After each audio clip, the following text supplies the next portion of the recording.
On April 11, 2025, something extraordinary happened in the heart of Vatican City. A moment that was both sacred and historic unfolded before the eyes of the world. Cardinal Luis Antonio Tagle of the Philippines stepped forward and became Pope. He chose the name Pope Luis I. This was no ordinary papal election. It marked the beginning of a new chapter in the story of the Catholic Church. For the first time in history, the Church welcomed an Asian Pope. For the first time, the voice of the Philippines echoed from the highest seat of spiritual authority in the Catholic world. As sunlight poured through the towering stained glass windows of the basilica, the air inside seemed to shimmer with anticipation. The scent of incense rose in gentle spirals, a silent offering to heaven. Outside, thousands of faithful stood shoulder to shoulder in St. Peter's Square.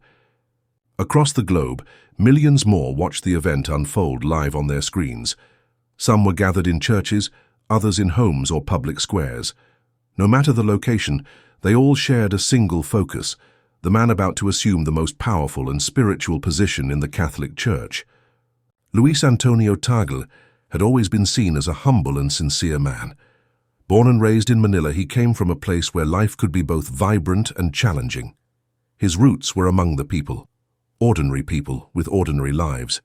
But from those streets of Manila came a heart full of compassion, a voice filled with wisdom, and a faith that never wavered. He was known for walking among the people, never above them. To many, he was more than a church leader. He was a symbol of hope. Even as he climbed the ranks of the Catholic hierarchy, from parish priest to Archbishop of Manila, then Cardinal, Tagle remained grounded. He listened more than he spoke. He carried with him the concerns of the poor, the hopes of the struggling, and the quiet prayers of those who felt forgotten. And now, standing on the threshold of the papacy, he carried those same hopes with him, not just for the Philippines but for the whole world. As he was crowned, the basilica filled with the echoes of ancient chants. The voices of centuries rang through the sacred halls. Yet, even amidst the weight of tradition, something felt new. There was a sense of movement, of shift, of change in the very air. It was not just about a new pope, it was about a new direction. When Pope Luis I stepped forward to address the world for the first time, his voice was calm and steady. His gaze reached across the crowd. He spoke not with force but with quiet strength. He talked about unity, about love, about the Church's mission to care for the poor and forgotten. His words were simple, but they carried the weight of centuries. But then came a moment no one had expected. Toward the end of his speech, Pope Luis I paused. The world seemed to hold its breath. Cameras zoomed in, people leaned forward. It was as if everyone instinctively knew something important was about to be said. And then, with calm authority, he said the words that would echo around the globe. "A new covenant rises." That was all. Just 5 words. But those words carried a weight that seemed to ripple through the air. The phrase touched something deep in people's hearts. Some wept.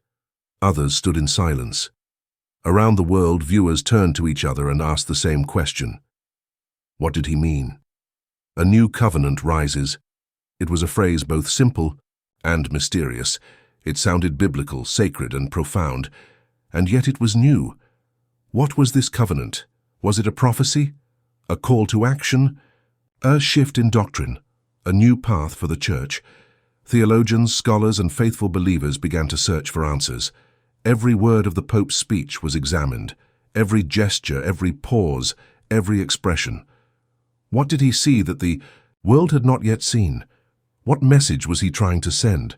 Some believed he was calling for deep reform in the Church, that it was time to return to the simplicity of faith, stripping away centuries of layers and returning to the core of Christ's teachings: love, compassion, humility. In this view, the new covenant meant a renewed commitment to living like Jesus, walking among the people, lifting up the poor, healing the broken. Others believed the phrase was about unity, that the Pope was inviting not just Catholics, but all people of faith to come together. In a world torn by division, political, racial, religious, perhaps this covenant was an invitation to find what we share instead of what divides us. a promise to work together, side by side, to build peace and understanding. Still others believed it was something deeply personal, a call to every individual to look inside their own heart and renew their personal relationship with God, not through rules or rituals alone, but through love and prayer, through silence and reflection. The unseen path he spoke of was perhaps the journey inward, towards the soul, towards the divine.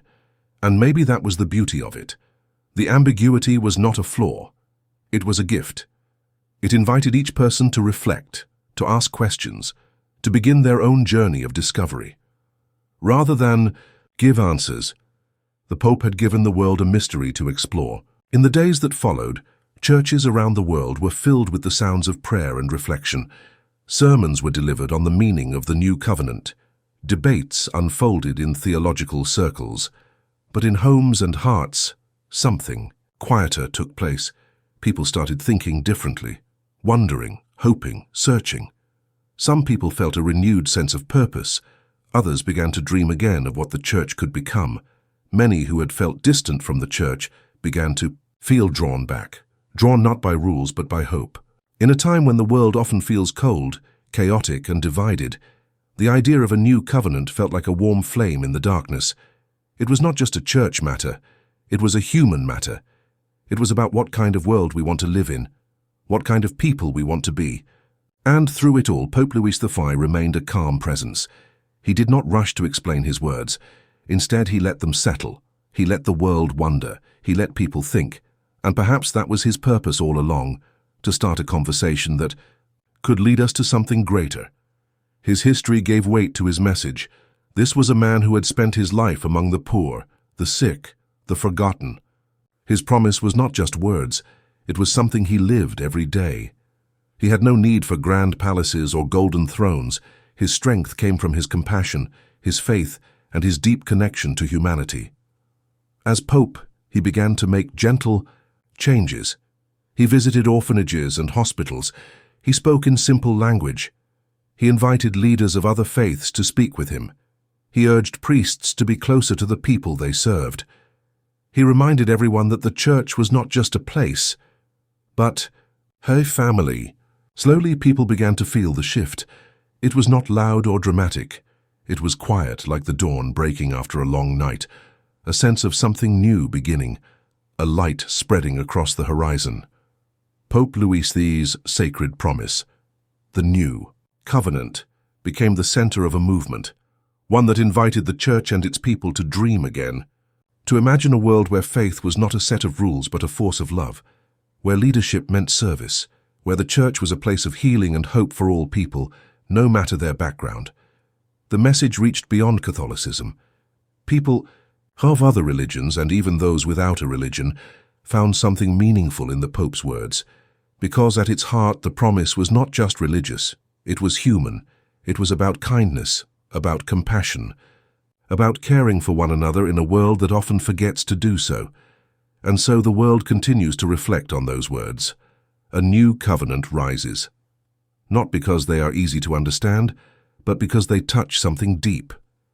They remind us that we are all on a journey, that we all seek meaning, that we all long for peace, for connection, for love. In that moment in Vatican City, under the ancient gaze of saints and stone, something new was born.